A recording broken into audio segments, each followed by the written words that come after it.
गोपिका जीवनस्मरणं गोविन्दा गोविन्दा। सद्गुरु विठल दास महाराज की जय।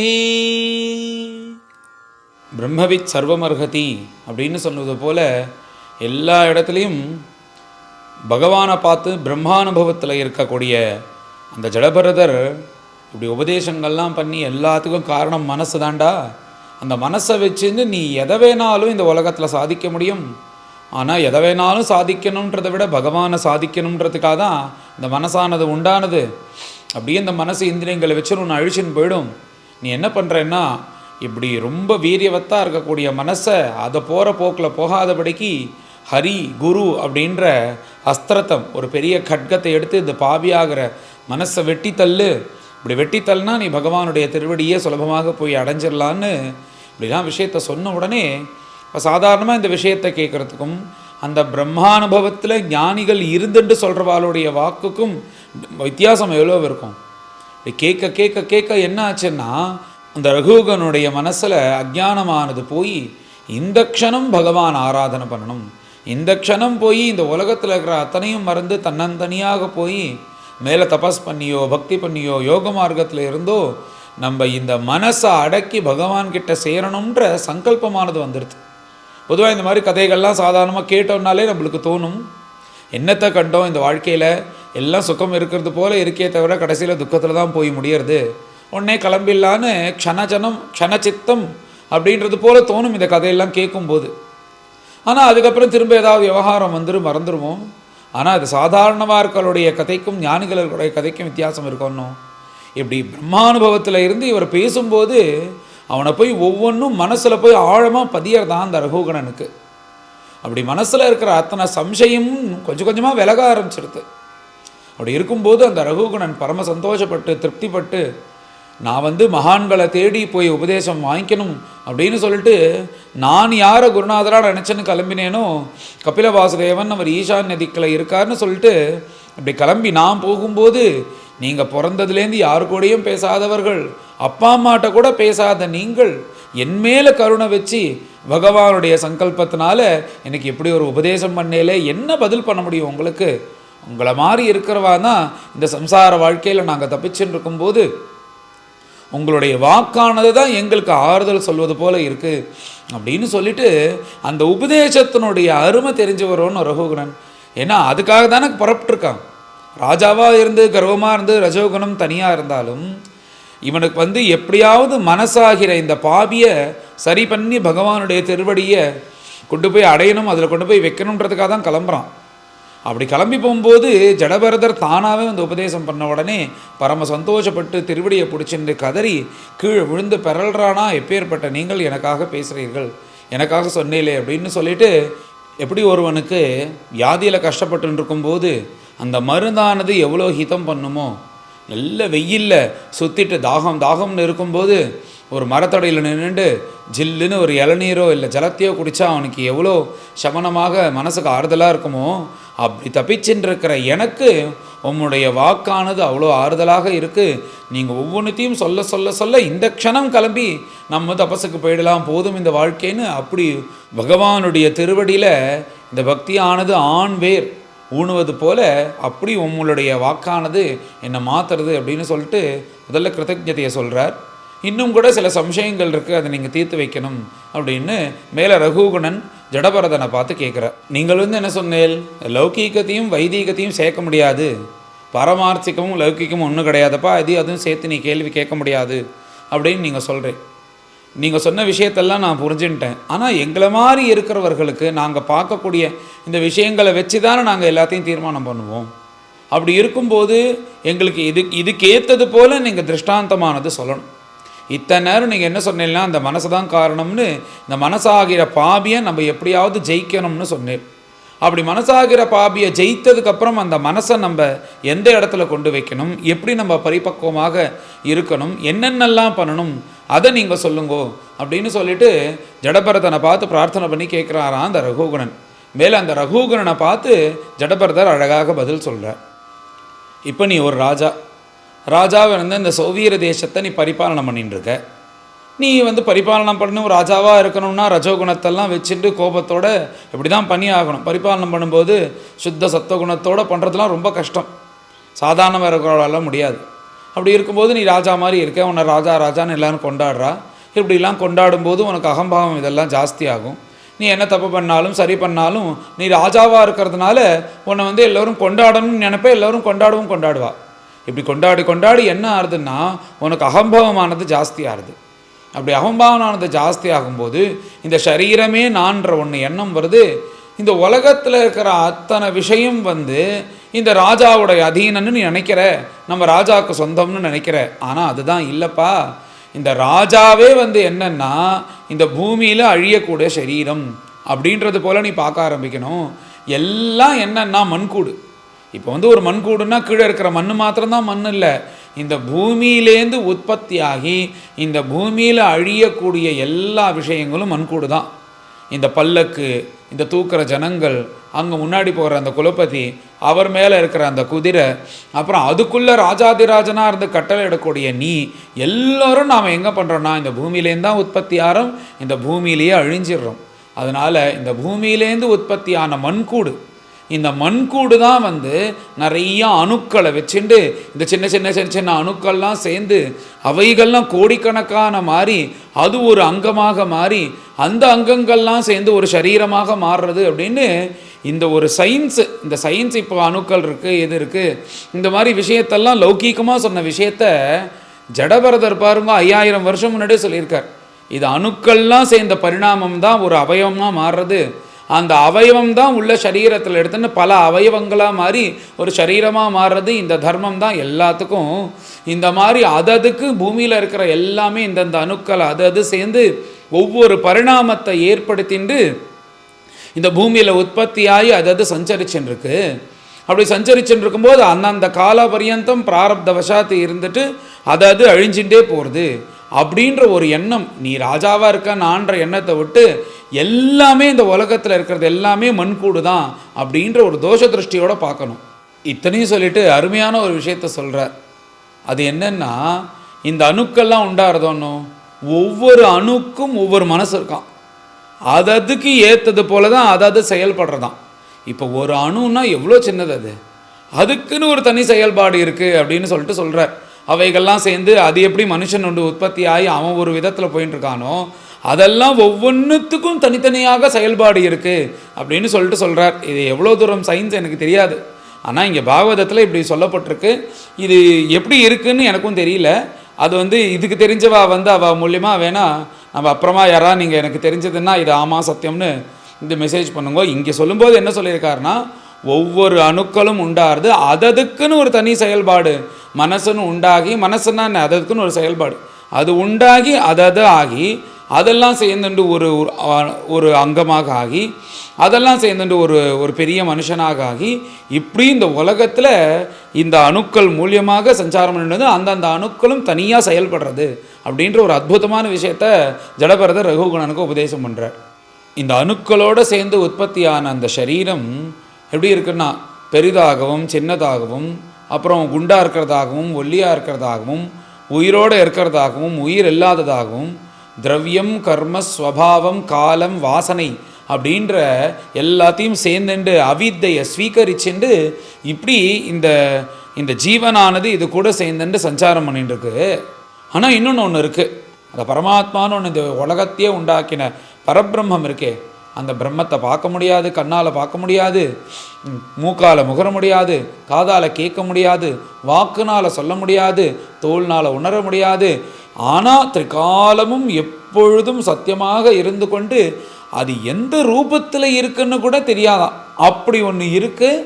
அந்த இருந்து கொண்டு இந்த உலகத்தை இருந்து ஆட்டி படைத்துண்டு எல்லா இடத்துலையும் பிரம்மந்தான் இருக்குது. அதுதான் வந்து பரிணாமங்களாக மாயைன்ற திரையை போட்டுன்னு மாறி இருக்குப்பா. அதுதான் எல்லாத்துக்கும் ஆதாரம். அதுதான் இந்த உலகத்தை வந்து சிருஷ்டிச்சு எல்லாம் பண்ணிட்டு இருக்கு. அப்பேற்பட்ட அந்த பரம்பொருளை போய் அடையணுன்ற ஒரு சங்கல்பத்தை மனசுக்கு கொடுக்கணும். ஒரு மனசுக்கு என்ன பண்ணணும்னு சொன்னாரோனோ அந்த பரபிரம்மத்தை தான் அடையணும் அப்படின்ற ஒரு சங்கல்பத்தோடு வச்சுட்டு, அது சும்மா அடையணும்னு நீ கார்த்தால எழுந்துட்டு காஃபியும் டிஃபனையும் சாப்பிட்டுட்டு எல்லார்ட்டையும் ஃபோன் பேசிட்டு லௌகிகமான விஷயத்தெல்லாம் பேசிட்டு ஏதோ கொஞ்சம் அப்பப்போ கிளாஸ் போகிறேன்லாம் போனாலாம் நீ அதெல்லாம் பார்த்துக்கோ, என்கிட்ட வராதுன்னு சொல்லிடுமா. அது என்ன பண்ணணும்னா, அந்த பரபிரம்மம் வேணும்னா நீ ததைக தியானத்தோட உலகத்தில் இருக்கிற அத்தனையும் தியாகம் பண்ணி நீ உன்னுடைய முயற்சியானது எப்படி இருக்கும்னா, ஒருத்தனை பிடிச்சி ஒரு ஜலத்துக்குள்ளே முங்கறான்னு வச்சுக்கோங்க. ஜலத்துக்குள்ளே முக்கறான்னா எவ்வளோ நேரம் ஜலத்துக்குள்ளே இருக்க முடியும்? ஒரு 20 செகண்ட் 30 செகண்ட். ஆனால் உள்ளேந்து வெளில வரணும் தானே நினைப்பான். அப்படி உள்ளேந்து வெளில வரவனுக்கு வேற ஏதாவது தியாசம் இருக்குமோ? உள்ளேந்து வெளில வரணுன்றது தான் ததீக தியானமாக இருக்கும். அப்போ தான் உயிரோட பிழைக்க முடியும்னா, அப்போ போயிட்டு ஏதாவது அங்கே இடத்துல இந்த பேங்க்கில் பணம் கட்டணும், இவாளுக்கு இந்த இடத்துல சாமான் வாங்கணுன்ற எண்ணெல்லாம் தோணவே தோணாது. எப்படியாவது வெளில வரணுன்ற அந்த வேட்கை இருக்கே, அந்த தீவிரம் இருக்கணுமா, அந்த பரபிரம்மத்தை போய் அடையணும் அப்படின்னு. அந்த லட்சியத்தில் எது வந்தாலும் தியாகம் பண்ணிட்டு அதில் நீ அடைஞ்சுட்டு உன் மனசை நீ அதில் இப்படி நீ மாத்திரம் கொண்டு போனேயானால் நிச்சயம் அந்த பரபிரம்மத்தோட நீ லயமாயிடுவ. இப்படிலாம் இருக்கணும்னு பெரியவாள்லாம் எனக்கு சொல்லி கொடுத்துருக்கா அப்படின்னு யார் சொல்கிறாருன்னா, தன்னுடைய அப்பா உபதேசத்தை சொல்கிறாராம். இந்த ரிஷபோபதேசத்தை கேட்டு தானே அவருடைய மனசானது இவ்வளோ பவித்தமாக மாறினது. பெரியவாள்லாம் சொல்லியிருக்கா அப்படின்றத தன் அப்பாவை சொல்லி இதுக்கு முன்னாடி ஜென்மாவில் கேட்டது. அந்த ஜென்மால் இந்த விஷயம் மாத்திரம், இந்த அத்தியாத்ம விஷயம் மாத்திரம் அது போகவே போகாது. எப்படி இந்த வாசனாபலமானது சாப்பிட்டு சாப்பிட்டு பசி காமக்ரோதங்கள்லாம் வந்துட்டே இருக்கோ, அதே போல் இந்த அத்தியாத்ம விஷயத்தை நீங்கள் இந்த ஜென்மாவில் எது வரையும் பண்ணேலோ அது தொடர்ந்து வந்துட்டே இருக்குமா அடுத்த ஜென்மாலையும். எப்போ நம்ம மனுஷனாக பிறக்கிறோமோ அப்போ அது ஸ்புரிக்கும். அதே போல் எதில் நீ ஒரு 20% பண்ணி வச்சேன்னா 21லேருந்து ஆரம்பிக்கிறது போல தான் இருக்குமே தவிர திரும்ப 1லேருந்து வராது. அப்படி ஒரு பகவான் அனுகிரகம் பண்ணியிருக்கார். அப்படி போன ஜென்மாவில் அதை கேட்டது அதை அப்படியே வருதோன்னோ, இப்போ கடைசி ஜென்மமாக இருக்கும்போது இப்போ சொல்கிறாராம். அப்படி மகான்கள்லாம் சொன்னதுனால நான் அந்த விஷயத்தை திரும்ப திரும்ப திரும்ப திரும்ப திரும்ப தியானம் பண்ணி எப்படியோ போய் பகவானுடைய திருவடியை அடையணும்னு பிரயத்னப்பட்டேன். இப்போ இந்த ஜென்மாவில் அப்படி இருக்கிறதுனால அந்த பெரியவர்களுடைய ஆசீர்வாதத்தினால அந்த பரபிரம்மஸ்வரூபத்தை அனவரத்தமும் பார்த்துட்டுருக்கேன். அதனால் இந்த மனசை வச்சு நீ என்ன பண்ணணுன்னா, அந்த பரபிரம்மத்தை போய் அடையணும் அப்படின்ற ஒரு தீவிர வேட்கையோடு நீ மேலே சாதனையை பண்ணணும். இத்தனை சாதனத்தையும் இப்படிலாம் பண்ணணும்னு அழகாக சொல்லிவிட்டு சாதனைன்னு சொன்னார். இப்படி சாதனை மனசை ட்ரெயின் பண்ணணும், அபியாசம் பண்ணணும்னு சொல்லிவிட்டு, அப்பா நீ இதெல்லாம் பண்ணதுனால அந்த பரபிரம்மம் கிடைக்காதுன்னு ஒரு ஸ்லோகம் சொல்கிறார். ரகுகணா ஏதத்து தபசா நயாதி. இப்போ பொதுவாக இந்த மாதிரி பரபிரம்மம் பகவானை போய் அடையணும் அப்படின்னா பகவானுக்கு அமூல்யன்னு பேர். அமூல்யன்னு என்ன பேருனா, எந்த சாதனையை வச்சு அவனை போய் அடைய முடியாது. இப்போ நான் ஒரு 10 கோடி ராமநாமம் சொல்கிறேன், அதனால ராமர் வரணும்னா அந்த ராமருக்கு 10 கோடி ராமநாமன்றது ஒரு விலையாக ஆகிடுறது இல்லையா? நான் ஜென்மமாக அபியாசம் பண்ணி சமாதி ஸ்திதிக்கு போய் அப்படி சமாதியில் இருந்தேன்னா பகவான் வந்துடுவார் அப்படின்னா அந்த சமாதி ஸ்திதின்றது பகவானுக்கு விலையாகிடுறது. அப்படி பக்தி பண்ணேன்னா இந்த மாதிரி ஜென்மமாக பக்தி பண்ணி கண்ணும் கண்ணீருமா அனவரத்தம் உனக்கு தியானம் பண்ணினேன், அப்போ பக்தின்றது பகவானுக்கு விலையாகிடுறது. அப்படி பண்ணவே முடியாதான், பகவானுக்கு அமூல்யன்னு பேர். ஆனால் பகவானுடைய கிருபாஸ்மரணையை பண்ணிட்டு இந்த சாதனையை பண்ணினாதான் பகவான் வருவார். அதனால் ஏதோ நான் பண்ணிட்டேன்னு நினைக்கக்கூடாது அப்படின்றத சொல்கிறதுக்காக அந்த அகம்பாவம் நம்மளுக்கு வந்துடக்கூடாது. அப்படின்றதுனால என்ன சொல்கிறாருன்னா, நீ இந்த வெறும் சாதனை இத்தனை சொன்னனோ, இந்த வெறும் சாதனையை ஒண்டி வச்சு அந்த பரபிரம்மத்தை போய் நீ அடைய முடியாது. ஏதத்து தபஸா நயாதி. தபஸ் பண்ணால் அடைஞ்சிடலான்னா தபஸ் பண்ணும்போதும் கிருபாஸ்மரணம் இருக்கணும், மகான்களுடைய அனுகிரகம் இருக்கணும். ஏதத் தபஸா நயாதி. தபஸ்னால் அடைய முடியாது. நச்சேஜ்ஜையா. நான் யாகம் பண்ணுறதுல அவ்வளோ ஸ்ரத்தையாக பண்ணுவேன், நான் அப்படியோ யாகம் பண்ணுவேன் எப்படி பரதன் பண்ணினாரோனோ, அந்த யாகசாலையில் இருக்கிற அத்தனை சாமக்கிரிகளும் பகவானாக பார்த்து ஆகுதி கொடுத்தாரோனோ அப்படி நான் யாகம் பண்ணிடுவேன்னா அதனால் கிடைக்காது. நச்சேஜ்ஜையா நிருபணாத் கிரகாத்வா.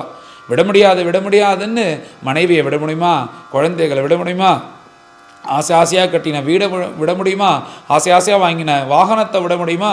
ஆசாத்தியாக சம்பாதிச்ச பணத்தை விட முடியுமா? இப்படி எதுவுமே விட முடியாததை விட்டுட்டு காட்டுக்கு போய் தபஸ் பண்ணுறாளே அவளுக்கு கிடைக்குமான்னா, அந்த மாதிரி சந்நியாச மார்க்கம் எடுத்துன்னு அதில் நீ சாதனை பண்ணியா அப்பயும் கிடைக்காது. நச்சந்தசா. இல்லை, என்னால் வேதத்தை கொப்பளிக்க முடியும், 4 வேதங்களும் விலோம கணமாக சொல்லிட்டு வருவேன். கணமே ரொம்ப கஷ்டம். கணமே 1 2 2 1 1 2 3 3 2 1 1 2 3ன்னு இது ஒரு கணக்கு. நம்ம வந்து 1 2 3 4ன்னு சொல்லிட்டு போகிறத இப்படி சொல்லிட்டு அந்த பதங்களை சொல்லிட்டு வரணும். இப்போ 1 2ன்னு சொன்னால் இந்த பதங்களை இப்படி சொல்லிட்டு வரணும் கணத்தில். அதுதான் கணபாராயணம்னு வேதபாராயணத்தை சொல்லுவாள். இதுவே கஷ்டம். இதில் விலோமகணம்னு ஒன்று. விலோமகணம்னா என்னென்னா இதையே தலைகீழாக சொல்லிட்டு வருது. அதுக்கு மகா கெட்டிக்காரனாக இருக்கணும். அப்படி மகா கெட்டிக்காரனா அந்த விலோமகணம் சொன்னதுனால இந்த சாதனையானது கிடைக்காதரா, அந்த பரபிரம்மத்தை போய் அடைய முடியாது. நச்சந்தசா இல்லை, நான் வந்து சூரிய ஸ்தம்பனம் பண்ணி சூரியனை மேலே நிறுத்தி 4 அக்னியை மூட்டி நடுப்பில் இருந்து தபஸ் பண்ணுவேன், இல்லைன்னா அஸ்திரசஸ்திரங்கள்லாம் கற்றுப்பேன், அக்னி வருணன் இவர்கள் எல்லாரையும் அனுகிரகத்தினால நான் உலகத்தையே பெரட்ட போகிறேன், அப்படி இத்தனை தெய்வங்களுடைய அனுகிரகத்தினால அந்த பரபிரம்மத்தை போய் அடைய முடியுமான்னா அதாலையும் முடியாது. பின்ன எதால தான் முடியும் அப்படின்னு ரகுகுணன் கேட்ட உடனே இத்தனை நேரம் அவர் சாதனைன்னு சொன்னார் ஒன்றும். இப்போ இந்த சாதனைகள்னாலாம் அடைய முடியாதுன்ற உடனே ரகுகுணனுக்கு சந்தேகம் ஜாஸ்தியாகி எதனாலன்னு கேட்ட உடனே இத்தனையாலையும் முடியாதுன்னா இதுக்கும் மேலே ஏதாவது கஷ்டமாக சொல்லுவார்னு நினச்சின்னு இருக்கும்போது ரொம்ப சுலபமான விஷயத்த சொல்கிறாராம். வினா மகத்பாத ரஜோபிஷேகம். இந்த மகான்களுடைய திருவடியை தூளியை எடுத்துட்டு உடம்பு முழுக்க போட்டுக்கோடா. அப்படி போட்டுட்டு என்ன ஆவா, திருவடி தூளி சம்பந்தப்பட்ட அந்த தூளியானது என்ன பண்ணுன்னா உன் உடம்புல இருக்கிற அத்தனை மனசுலையும் உடம்புலையும் இருக்கிற அத்தனை கல்மஷம் பாப்பம் எல்லாத்தையும் அடியோடு போக்கிடும். இதுக்கு ஒரே வழி வினாமகத்பாத ரஜோபிஷேகம். மகான்களுடைய திருவடியில் பட்ட அந்த தூளியை எடுத்து ஏதோ கொஞ்சம் கொஞ்சம் பண்ணிக்கக்கூடாதான், அது எடுத்து தினமும் குளின்ற அபிஷேகம் பண்ணிக்கோ அப்படின்ற சொல்கிறார். அதுக்கு என்னென்னா அப்படி மகான்களுடைய தூளிப்பட்டாவது மனசாவது மாறும் அப்படின்றதுக்காக இப்படி சொல்லி இத்தனை புத்தியோட மகான்களுடைய அனுகிரகத்தோடும் பகவத் கிருப்பையோடும் தான் இந்த சாதனையை பண்ணணும். வெறும் சாதனை நீ பண்ணேன்னா அதை உன்னை கவிழ்த்து தான் விட்டுடும்னு இந்த இத்தனை சாதனையும் சொல்லிட்டு அதுக்கு மகான்களுடைய கிருப்பையும் பகவத் கிருப்பையும் வேணுன்றது போல முக்கியமாக இங்கே ரகுகணனுக்கு சொல்கிறார். இப்போ நீ வந்து பிரம்மனிஷ்டர்னு சொல்லிட்டு எனக்கு நமஸ்காரம் பண்ணுற எல்லாம் பண்ணுற, அந்த நிலையை பகவான் எனக்கு கொடுத்தார். அந்த நிலைக்கு வரத்துக்கு நானும் இத்தனையும் பார்த்து ஒவ்வொன்றத்தையும் பண்ணி மகான்கள் என்ன சொல்கிறாரோ அவருடைய மகான்களுடைய திருவடியை ஆசிரியித்து அவர்கள் காண்பித்த பாதையில் பகவத் பக்தி பண்ணி இப்படியே பகவானை தியானம் பண்ணி பகவத் கிருப்பையினால் இந்த நிலைக்கு வந்து அடைஞ்சிருக்கேன்டா. அதனால் இந்த பகவான் மகான்கள் கிட்ட போனால் என்ன பண்ணுவான்னா பகவத் குணத்தை சொல்லுவா. அந்த பகவத் குணத்தை சொல்ல மனசில் பக்தியானது ஏற்படும். அந்த பக்தி சாதனையில் கொண்டு விடும். அந்த சாதனை பண்ணும்போது பகவத் கிருப்பையோடு பண்ணுறோன்ற எண்ணத்தை கொடுக்கும். அப்படி நீ பண்ணிட்டு வந்தேயானால் அந்த பரபிரம்மத்தோட 2 கலக்கிற வழியும் இந்த பக்தியானது கொண்டு போயிடும் அப்படின்னு பகவத்குணத்தையும் மகான்களுடைய பெருமையும் பகவத் பக்தியினுடைய பெருமையும் சொல்லி மேலே அந்த ரகுகரனை பார்த்து சொல்கிறாராம். பா உனக்கு வந்து இந்த பரதன்னு ஒருத்தர் ராஜ்ய பரிபாலனம் பண்ணாலே அவன் தெரியுமா அப்படின்னு சொல்கிற. தெரியுமாவா? எப்படி தெரியாமல் இருக்கும்? இந்த பாரத தேசத்தில் பிறந்த ஒருத்தனுக்கு அவரை பற்றி தெரியலன்னா அது அவனுக்கு தான் வெட்கக்கேடு. ஏன்னா இந்த பாரதம்னு பேர் வந்ததே அந்த பரதன்னால தானே. 1 வருஷமா 2 வருஷமா 1 கோடி வருஷம் வாழ்ந்து யாக யஜ்யங்கள்லாம் ஸ்ரத்தையாக பண்ணி பகவத் சரணாரவிந்தத்தில் பக்தி பண்ணி லோகத்தில் இருக்கிற எல்லோருக்கும் தர்மத்தகா பரிபாலனம் பண்ணதுனால இந்த தேசத்துக்கே பாரதம்னு மாறினது. அதுக்கப்புறம் இது பரியந்தம் யாரும் மாற்றலை. இந்த பரதனால தான் இந்த பாரதம்னு வந்திருக்கு இந்த தேசத்துக்கு. அப்பேற்பட்ட வந்த இந்த பேரே மாறின இந்த பாரத தேசம் அதை பரிபாலனம் பண்ண பரதனை யாராவது மறக்க முடியுமா? நன்கு தெரியுமே அந்த பரதரை. அவர் வந்து அப்படியே ராஜ்ய பரிபாலனம் பண்ணிட்டு புலகாசிரமத்துக்கு போய் அங்கே போய் பகவத் தியானம் பண்ணி பகவானுடைய திருவடி அடைந்தாரே, அவரை பற்றி தானே கேட்குறேன் அப்படின்னு உடனே ஜடபரதர் சொல்கிறாருன்னா ஆமாம் அவரை பற்றி தான் கேட்குறேன். அவர் புலகாசிரமம் போய் தபஸ் பண்ணது வல்லியந்தான் சத்தியம். அதுக்கப்புறம் என்ன ஆனதுன்னு நான் சொல்கிறேன். அதுக்கப்புறம் என்ன ஆச்சுன்னா அப்படி தபஸ் பண்ணிட்டு இருக்கும்போது ஒரு மான்குட்டி சங்கத்தினால பிராரப்தவசாத்து 99 படிக்கு போய் 100வது படிக்கிட்ட போகும்போது இந்த மான்குட்டி சங்கத்தினால பிராரப்தத்தினால அந்த மான்குட்டினால் வீணாக போயிடுத்து அந்த ஜென்மா. மான்குட்டியை ஸ்மரிச்சுட்டே அந்த உயிர் போனதுனால திரும்பவும் மானாகவே பிறந்தார். அந்த மானாக பிறந்து என்ன ஆச்சரியம்னா மானாக பிறந்த போது கூட தான் பரதனாக பிறந்து இப்படி வீணாக போயிட்டேன் அப்படின்ற ஒரு ஸ்மரணத்தோடு இருந்து இனிமேல் எந்த சங்கமும் வச்சிக்கக்கூடாது அப்படின்னு அந்த மான் குட்டியாகவும் இருந்து அந்த மான் சரீரத்தையும் பிராரப்த வசாத்து விட்டதுக்கப்புறம் இப்போ ஒரு ஜென்மா எடுத்துட்டு உன் முன்னாடி உபதேசம் பண்ணிட்டு நிற்கிறேனே நான் தான் அந்த பரதன் அப்படின்னு சொல்லிட்டு இப்போ அந்த ரகுகரன்கிட்ட சொல்கிறாராம். ரகுகரனுக்கு ஆச்சரியம் தாங்கலை, ரோமாஞ்சம் ஏற்படுறது. அப்படியா, அந்த பரதன் தான் நீங்களா அப்படின்னு சொல்லிட்டு கேட்ட உடனே இது என்ன ஆச்சரியம், நான் போன ஜென்மாவில் என்ன பண்ணினேன், அதுக்கு முன்னாடி ஜென்மாவில் என்ன பண்ணினேன், அதுக்கு முன்னாடி ஜென்மாவில் என்ன பண்ணினேன் எனக்கு எதுவுமே தெரியாது. இப்போ நீங்கள் இந்த ஜென்மாவில் பிறந்திருக்கேன்னு நீங்கள் சொல்கிறேன், இதுக்கு முன்னாடி மானா இருந்தேன்னு சொன்னேன், அதுக்கு முன்னாடி பரதனாக இருந்தேன்னு சொல்லி இத்தனை ஜென்மாவோட கணக்கு சொல்கிறேலே, எப்படி இது சாத்தியம் அப்படின்னு ஆச்சரியப்பட்டு கேட்ட உடனே, நான் மனுஷனாக இருக்கும்போது நான் இந்த ஜென்மாலாம் எடுத்தேன் அப்படின்றது ஆச்சரியம் இல்லைடா ரகுகுணா, நான் மானாக பிறந்த போது கூட எனக்கு அந்த ஜென்மாந்திர ஸ்மிருதி இருந்தது. என்ன ஆஹாஹா பரதனாக பிறந்து வீணா போயிட்டமேன்னு அந்த மானா பிறந்த போது கூட அந்த ஜென்மாந்திர ஸ்மிருதியானது இருந்தது. ஆச்சரியமான விஷயம் என்ன, இப்படி இதெல்லாமும் சாத்தியம் ஆகுமா அப்படின்னு சொல்லிட்டு ரகுகணன் கேட்ட உடனே அதுக்கு பரதன் சொல்கிறாராம், ஏன் சாத்தியம் இல்லாமல் போகும், பகவானுடைய திருவடியில் அப்படி துளசி அர்ச்சனை பண்ணி அவளை குமிச்சிருக்கேனோ, பகவான் எப்படி காப்பாற்றாமல் இருப்பார்னு அப்படி சொல்கிறாராம். அப்படி சொல்லி அந்த பகவத் ஆராதனமானது ஒரு பொழுதும் வீணா போகாது. நகி கல்யாண கிருத்து கஷ்டித்து துர்கத்தின் தாத்தகச்சத்தின்னு கீதாச்சாரியன் சொன்னாரோனோ, நம்ம செய்யக்கூடிய எந்த ஒரு நற்காரியமும் வீணா போகாது. அந்த பகவானுடைய திருவடியில் நான் பண்ணக்கூடிய அந்த அர்ச்சனை பூஜை எல்லாம் என்னை எப்படி கைவிடும், ஏதோ பிராபித வசாத்து போனாலும் என்னை காப்பாற்றி கொண்டு இப்படி இந்த ஞானம் அடைஞ்சு பகவான திருவடியை போய் அடையிற நிலைக்கு கொண்டு வச்சதுப்பா அந்த பகவதாராதனம். அந்த பகவதாராதனையும் பகவானையும் நம்ம அனவரத்தமும் பிடிச்சிக்கணும்னு இத்தனையும் தன் கதையெல்லாம் சொல்லி ரகுகரன்ட்ட சொல்கிற. கிருஷ்ணார்ச்சன பிரபவா நோ ஜகாதி அப்படின்னே சொல்கிற. அந்த கிருஷ்ணனுடைய அர்ச்சனை பண்ணனே அது எப்படி என்னை காப்பாற்றாமல் இருக்கும் அப்படின்னு சொல்லிட்டு இப்படி பகவானுடைய திருவடியை அனவரத்தமும் பிடிச்சிண்டு பகவத் பக்தி பண்ணிட்டு இருந்தா நீ கவலையப்படாதரா. இந்த சாதனையினால் என்ன ஆகும்னா, அந்த பகவத் கிருப்பையினால் மகான்களுடைய கிருப்பையினால் நீ பண்ணக்கூடிய சாதனமானது கொஞ்சம் கொஞ்சமாக உன்னை மேலே கொண்டு வந்துடும். அதை மேலே கொண்டு வந்தது உனக்கே தெரியாது. இப்படி 1, 2, 3% ஆகி அந்த 99, 100% வரையும் வந்துடும். அப்படி 100வது% வரும்போது அந்த ஞானமானது உனக்கு வந்துடும்.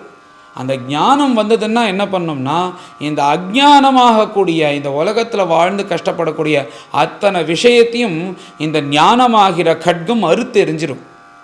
அப்படி ஞானம் வந்துருத்தன்னா அதுக்கப்புறம் உன்னை பற்றி நீ கவலைப்பட வேண்டாம், ஞானான் முக்திஹி. அதுக்கப்புறம் பிராரப்தவசாத்து நீ ஏதாவது சில ஜென்மாக்கள் எடுக்கணும்னா அது சரீரம் எடுத்துன்னு போகும், உனக்கும் அதுக்கும் சம்பந்தம் இல்லை. ஆனால் அந்த சமயத்து வரையும் பிராரப்தம் இருக்கு பாருங்க, அது சரீரத்துக்கு தான் இருக்கும். அப்போ அந்த நிலையில் இருக்கிறவா எப்படி இருப்பார்னா, தான் வேற சரீரம் வேற அப்படின்ற ஒரு நிலையிலேயே பிறந்ததுலேருந்தே இருப்பா. பிராரப்தவசாத்து பூலோகத்தில் வாழ்ந்துட்டுருப்பா, சுகாச்சாரியால் ஜடபரதர் போல. அப்படி இந்த சாதனையானது பகவானுடைய 2 கலக்கரவலையும் இது ஆனது கொண்டு போகும். நீ என்ன பண்ணணும்னா, உன் மனசுனால் அந்த பரபிரம்மன் தான் சாஸ்வதம்னு மகான்களுடைய திருவடியை பிடிச்சிட்டு அவர்கள் என்ன சொல்கிறாலோ அப்படி பண்ணிட்டு பகவத்குணத்தை கேட்டுன்னு பகவத் பக்தியை பண்ணிட்டு விவேக வைராக்கியத்தோட இந்த உலகத்தில் நீ சஞ்சாரம் பண்ணிட்டே ஆனால் கொஞ்சம் கொஞ்சமாக நீ பகவானுடைய திருவடியை போய் அடையலாம் அப்படின்னு உயர்ந்த உபதேசம் இந்த அத்தியாயத்தில் சொல்கிறார். மேலே எல்லோரும் கலந்து இந்த அத்தியாயத்தை பாராயணம் பண்ணுவோம். அத்வாதசோऽध्यायः ரகுகண உவாச நமோ நமः காரணவிக்கிரகாய ஸ்வரூபதுச்சீக்ருத விக்கிரகாய நமோவதூத த்விஜபந்துலிங்க நிகூಢநித்யானுபவாய துப்யம் ஜ்வராமயார்த்தஸ்ய யதாகதம் சத் நிதாகதக்தஸ்ய யதா ஹிமாம்பஹ குதேகமானாஹி விதஷ்டத்ருஷ்டேஹ பிரம்மன்னேவ சஸ்தே அமிர்தமௌஷதம் மே தஸ்மாத் பவந்தம் மம சம்சயார்த்தம் பிரக்ஷ்யாமி பஷ்சாத் अधुना सुबोधम् अध्यात्मयोग ग्रथितं तवोक्तम् आख्याहि कौतूहल चेतसो मे यदाह योगेश्वर दृश्यमानं क्रियाफलं सद्व्यवहारमूलं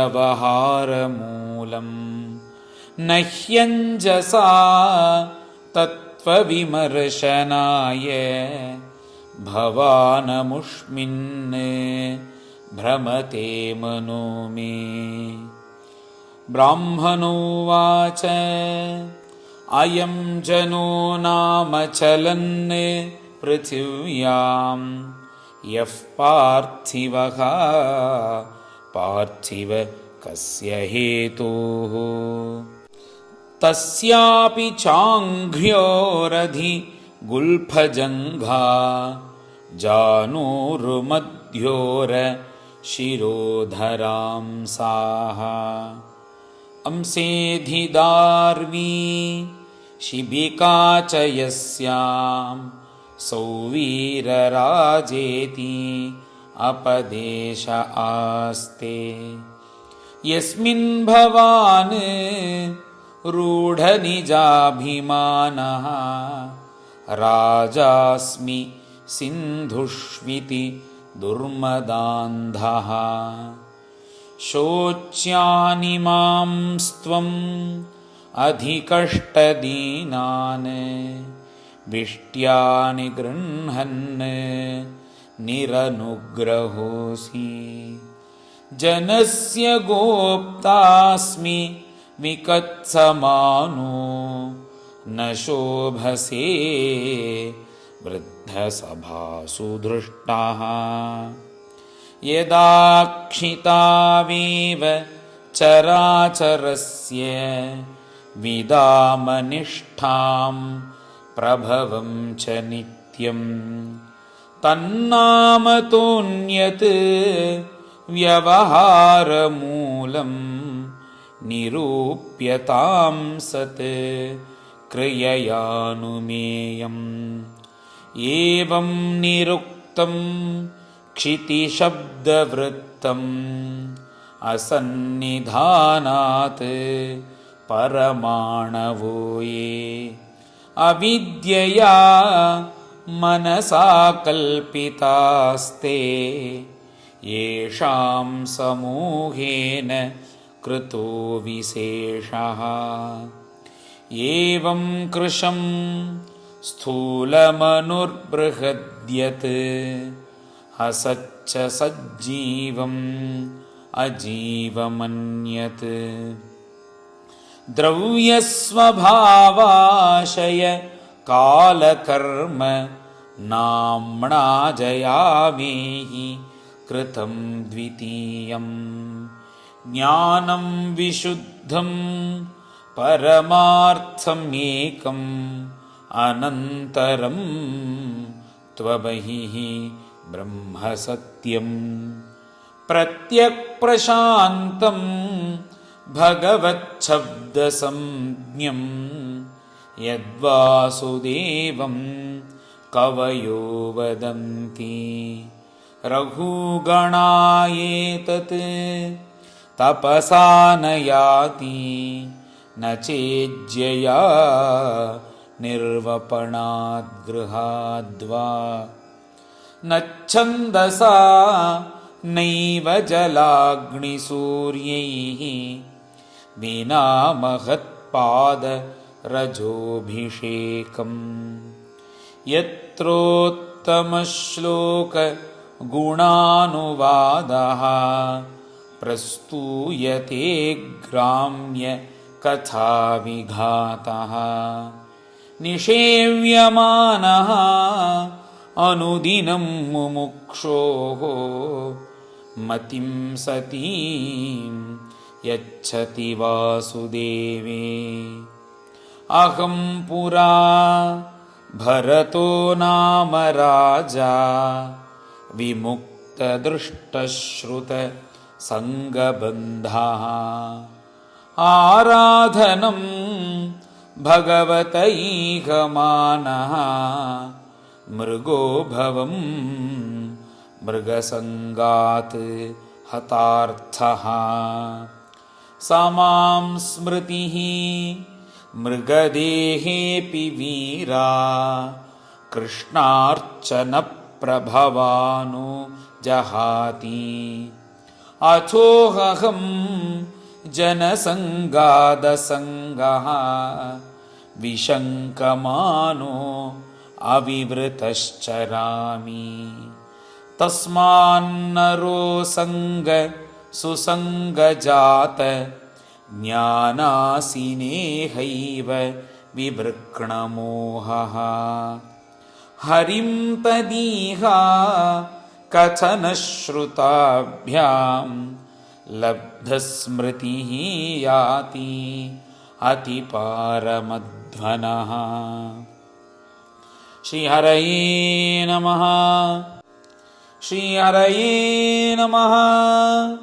श्रीमद्भागवते महापुराणे पारमहंस्यां संहितायां पञ्चमस्कन्धे ब्राह्मणरघुगणसंवादे द्वादशोऽध्यायः। गोपिका जीवनस्मरणं गोविन्द गोविन्द। सद्गुरु विठ्ठल दास महाराज की जय।